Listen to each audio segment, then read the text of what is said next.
Hi friends, நான் உங்கள் நண்பன் குட்டி. இன்னைக்கு எண்ணெய் கத்திரிக்காய் பார்க்க போகிறோம். இதோடைய செய்முறை, இதோடைய அளவுகள் எப்படி இருக்குது, என்ன பதத்தில் செய்கிறேன்னு பாருங்கள். நான் ஒரு நிகழ்ச்சியில் என்ன செய்கிறேன், என்ன சேர்க்குறேன்றதா உங்களுக்கு நான் தெளிவாக கொடுத்துட்ருக்கேன். இந்த எண்ணெய் கத்திரிக்காவுக்கு முக்கியமே நல்லெண்ணெய் தான். நல்லெண்ணெய் 1 லிட்டர் எடுத்துக்கிட்டேன், ஆயில் 1 லிட்டர் எடுத்துக்கிட்டேன். ஆனால் நான் 3/4 லிட்டர் தான் சேர்ப்பேன். இது கூட எள்ளு கடைசி அரைச்சி சேர்த்துப்பேன். கொஞ்சமாக மஞ்சத்தூள், கை தேவையான உப்பு, கருவேப்பிலை கொஞ்சம், புதினா மல்லி கொஞ்சம், பச்சை மிளகாய் கொஞ்சம், சின்ன வெங்காயம் ஒரு 1.5 கிலோ.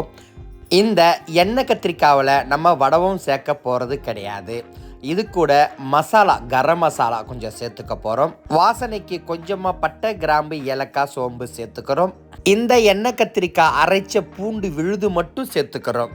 பிரியாணி கூட எண்ணெய் கத்திரிக்காய் செய்யும் போது அதிக அளவில் நல்லெண்ணெய் தான் இருக்குது. நல்லெண்ணெய் அதிகமாக உடம்புக்கு சாப்பிடலாம், ரொம்ப நல்லது. அது மட்டும் இல்லாமல் இந்த ஃபேக்ட், அதாவது இந்த மீட்டு அதிகமாக சாப்பிடும் போது அந்த கொழுப்பு நம் உடம்பில் சேராமல் கரைச்சி போகவும் சரி, உடம்புக்கு குளிர்ச்சியும் சரி உதவுது நல்ல எண்ணெய்.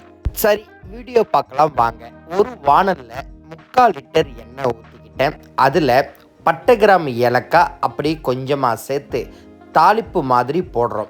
இந்த மாதிரி வதக்கும் போதெல்லாம் வாணலில் செஞ்சிங்கன்னா உங்களுக்கு அடி பிடிக்காமல் நல்ல ஒரு பதத்தில் வதங்கி கிடைக்கும், சீக்கிரமாகவும் வதங்கும். கொஞ்சமாக கருவேப்பிலை, கொஞ்சமாக பச்சை மிளகாய், இது கூட நம்ம அந்த நாட்டு வெங்காயத்தை கொட்டி அப்படியே பொன்னிறமாக வதக்கணும். எல்லா அளவும் நான் டிஸ்கிரிப்ஷனில் தெளிவாக கொடுக்குறேன், கண்டிப்பாக பார்த்துட்டு வீடியோ பாருங்கள். அனலை மிதமான சூட்டில் வச்சு அப்படியே அந்த சின்ன வெங்காயம் அரைப்பதம் வதங்கின உடனே ஒரு 1.5 கிலோ பல்லாரி வெங்காயம் சேர்த்துக்கிறோம். இந்த எண்ணெய் கத்திரிக்காய் ஒரு 70லிருந்து 80 பேர் சாப்பிடலாம்.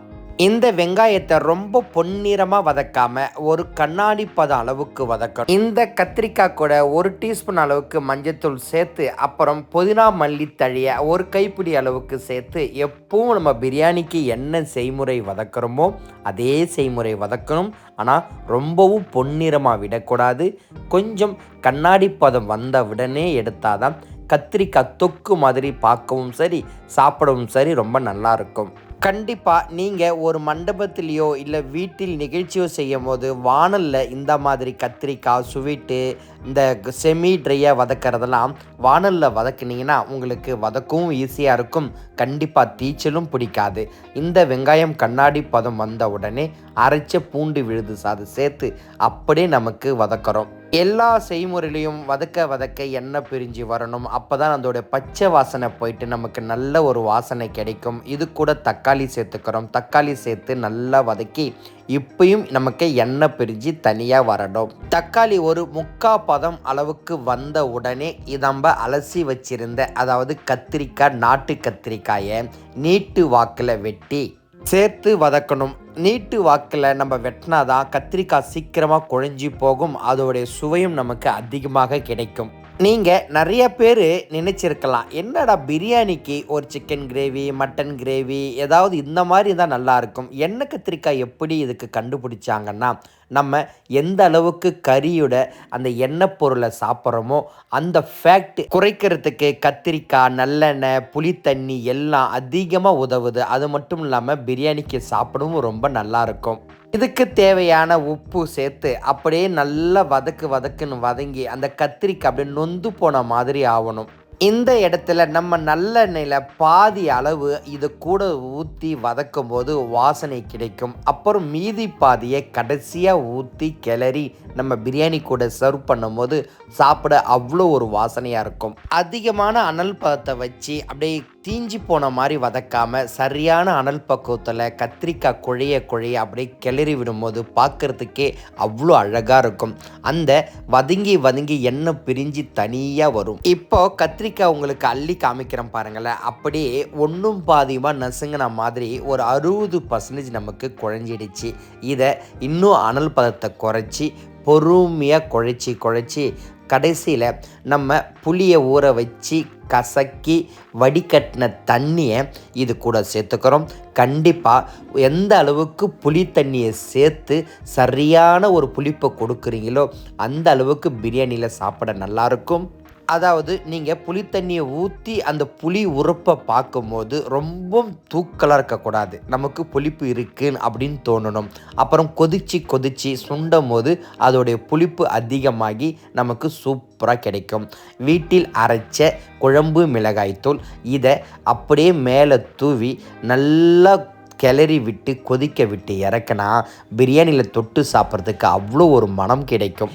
இந்த மணமான குழம்புத்தூளை எப்படி அரைக்கலாம், எந்த பதத்தில் அரைக்கலாம், எந்த அளவில் எடுத்துக்கலாம், காரமாக இருந்தால் எப்படி வேணும், காரம் இல்லைன்னா எப்படி வேணும்னு சொல்லி என் சேனலில் தெளிவான ஒரு வீடியோ போட்டிருக்கேன், கண்டிப்பாக போய் பாருங்கள். இந்த எண்ணெய் கத்திரிக்காய் கூட கடைசியாக கரம் மசாலா அப்படியே சேர்த்து நல்லா வதக்கினா நமக்கு அந்த பிரியாணி கூட சாப்பிடும்போது நல்லா ஒரு கிரேவி ஸ்டைலில் சாப்பிட்ற அந்த ஃபீல் நமக்கு கிடைக்கும்.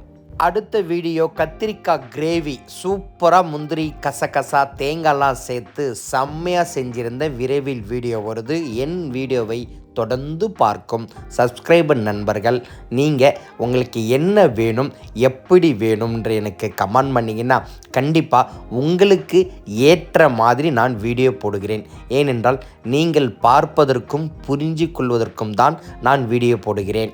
இப்போது அள்ளி காமிச்ச பார்த்தீங்களா, அப்படியே நல்லா குழஞ்சி நமக்கு அந்த தொக்கு மாதிரி வந்துருச்சு. கடைசியாக மீதமுள்ள நல்ல எண்ணெயை மேலே ஊற்றி அப்படி கிளறாமல் சாப்பிடும்போது கிளறி எடுத்து சாப்பிட்டா அவ்வளோ ஒரு மணமாகவும் சுவையாகவும் சூப்பராக இருக்கும். பிரியாணி கூட சாப்பிட்றதுக்கு நாம் செய்யும் இடத்தில் நான் செய்கிற கத்திரிக்காய் புளிப்பு, கத்திரிக்காய் எண்ணெய், கட்டா எல்லாமே நல்லா இருக்குன்னு சொல்லி என்னை பாராட்டுவார்கள்.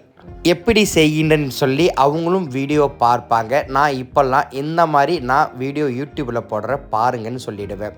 ஒரு நிகழ்ச்சியில் இந்த செட்டிநாடு சிக்கன் கிரேவி செஞ்சுருந்தோம். நம் சேனலில் வீடியோ விரைவில் வரும், கண்டிப்பாக நீங்கள் கமெண்ட் பண்ணுங்கள். அது மட்டும் இல்லாமல் இப்போ ரீசண்டாக கத்திரிக்காய் புளிப்புன்னு சொல்லி செம்மையாக ஒரு வீடியோ போட்டிருக்கோம், அதுவும் பயங்கரமாக இருக்கும். அதில் வெல்லம் வடவும் சேர்த்து மணமாகவும் சுவையாகவும் செஞ்சுருக்கோம். வீடியோ தெளிவாக இருக்குது. வளர்ந்து வரும் மாஸ்டர்கள், உங்களுக்காக தான் என் உழைப்பு, என் வீடியோ, என் கண்டென்ட்டு. இந்த வீடியோவை இவ்வளோ நேரம் நான் பேசி ஒன்று ஒன்றா உங்களுக்கு புரிய வைக்கிறது, வளர்ந்து வரும் மாஸ்டர்கள் நீங்கள் தெளிவாக தெரிஞ்சிக்கணும், புரிஞ்சிக்கணும், அதோடைய அனுபவத்தை நீங்கள் உணரணும் தான் நான் இவ்வளோ பொறுமையாக சொல்லி கொடுத்துட்ருக்கேன். இல்லைனா எண்ணெய் ஊற்றி பட்டகிராம் போட்டு பச்சை மிளகாய் போட்டு வெங்காயம் போட்டு பூண்டு சாந்து போட்டு தக்காளி போட்டு புளி தண்ணியை ஊற்றி கொதிக்க வச்சு இறக்குனா கத்திரிக்காய் கட்டா புளிப்பு எண்ணெய் கத்திரிக்காய்ன்னு சொல்லிட்டு ஈஸியாக போயிடலாம். நீங்கள் புரிஞ்சுக்கிங்க, வளர்ந்து வரும் மாஸ்டர்களுக்காக தான் என் வீடியோ, என் உழைப்பு. இந்த கத்திரிக்காய் புளிப்புல மிளகு வெல்லம் எள்ளுலாம் சேர்த்து செய்கிறது சூப்பராகும். வீடியோ பாருங்கள். என் வீடியோ பிடிச்சிருந்தால் லைக் பண்ணுங்கள், ஷேர் பண்ணுங்கள், கமெண்ட் பண்ணுங்கள், கண்டிப்பாக சப்ஸ்கிரைப் பண்ணுங்கள். மிக்க நன்றி.